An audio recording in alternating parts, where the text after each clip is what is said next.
Okay, nandito tayo ngayon sa May Manila Memorial Park. Nakain ulit tayo ng mga binili natin kanina. Siyempre may mangga tayo. Mangga sir. Meron tayong kape sa D2N. Tumapo na yung kape. Siomai Siomai and Graham Ball. and Graham Balls. Graham Balls.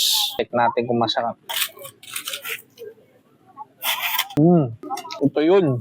Binibenta ng Grab driver. Nagawa daw ng Asawa niya. Meron tayong Hong Kong noodles. Hong Kong noodles. So, yun lang. Pangit yung ano niya. Si Hey Chicken. Hey Chicken, ang pangit ng packaging mo. Ayusin mo. Pero check natin, baka masarap. Ayun, langis oh. Kung nagtitinda ka ng malangis, dapat maganda yung packaging ng ano mo. Given na yun, sir. Parang yung chicken niya, parang ano lang eh. Parang puro cornstarch. Harina. Pag ito mapait, nako. Okay, let's chow. Maano siya, mamantika. Yun lang. Pero kung yung sarap naman, pwede na. Ang ayaw ko lang naging sugalay ka agad. Umano ka, baby. Napakalaga niyan. Yung consistency ng butter mo. Babi hindi maayos yung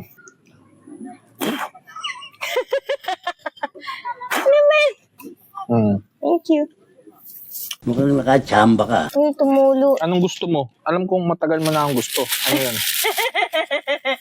Gusto ko yung consistency ng kape niya. Check na. Gusto ko yung beans niya. Pwede na. Safe. Anong chicken to?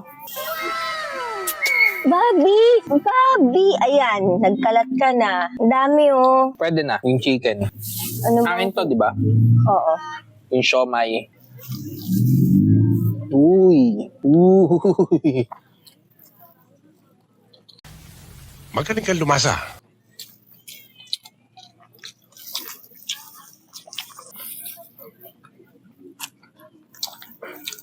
₱50. Better than siomai house. Kung pinapakakisa nyo.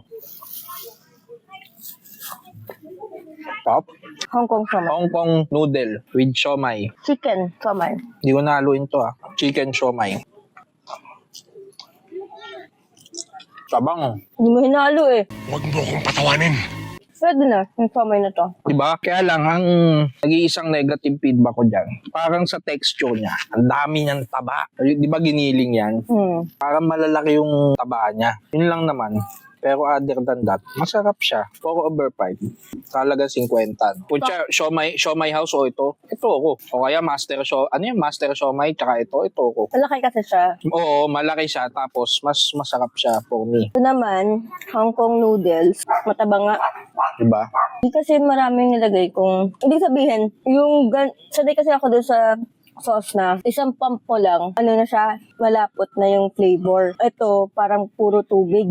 Yung sauce niya, isang pump mo lang, ano na yun eh. Parang ang dami mo ng pump eh. Kaya nga eh. Baka puro tubig yung sauce nila. Oo. Kumuha ako ng Tapsilog. Nawala yung tapa. nasa ilalim. Magkano to? 160? 150. Dagdagan ko ng asin. Ooh. Ay, oh. Eto na, ang suka. Ay, natapon. Uy, hindi ka na. Tapsilog. Mamuna natin yung karne. Pre-made pero Pero, tagal naman ng birthday dessert. Parang adobo flakes. kasi binuhos ko yung suka. Kulang sa asin yung egg, asin o pepper. Yun lang. Adobo flakes. Magaling ka eh. Yung Diba? rice, Adobo flakes na ano. yung rice parang dry. Yung rice, hindi sila marunong magsaing. Yung dry nung rice. Paminadali. So chicken, gusto ko yung flavor. Ayoko yung packaging. Hindi kan pwede na. Ito ang siomai pasado to. Ito Yan. bagsak to. Dinagdagan ko pa yan ng asin, rock salt, saka toyo. Bagsak to. Yung lasa. Ito pasado. Shout out kay Kuya Grab Driver, yung sasawa niya. Okay na, tapos na. Adobo flakes. Adobo flakes. Ito pwede na. Yung mangga. Yung mangga, Yung mangga. manati yung mangga. Kakaiba yung kamay ni Kuya eh. Yung gloves niya parang nanlilimahid.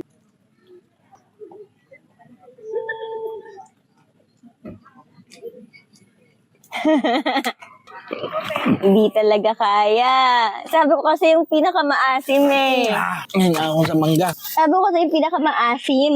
O talaga hindi naman kasi yan intended for you. Okay na. Bye-bye. Kape ba tayong kape? Yung kape, Spanish latte. Pwede na. Ano yung sa'yo? Gingerbread latte. Gingerbread latte. Pasado. Pare-pares lang ng beans. Kaya lang yung Spanish latte niya hindi nag-i-stand out. One of the best features ng tent na to. Ayan. Yung ibabaw niya. Pwede mo ilagay yung mga pagkain mo. So, okay itong yung Quechua sa may Decathlon 3-person tent. Magkano to? For 2 lang.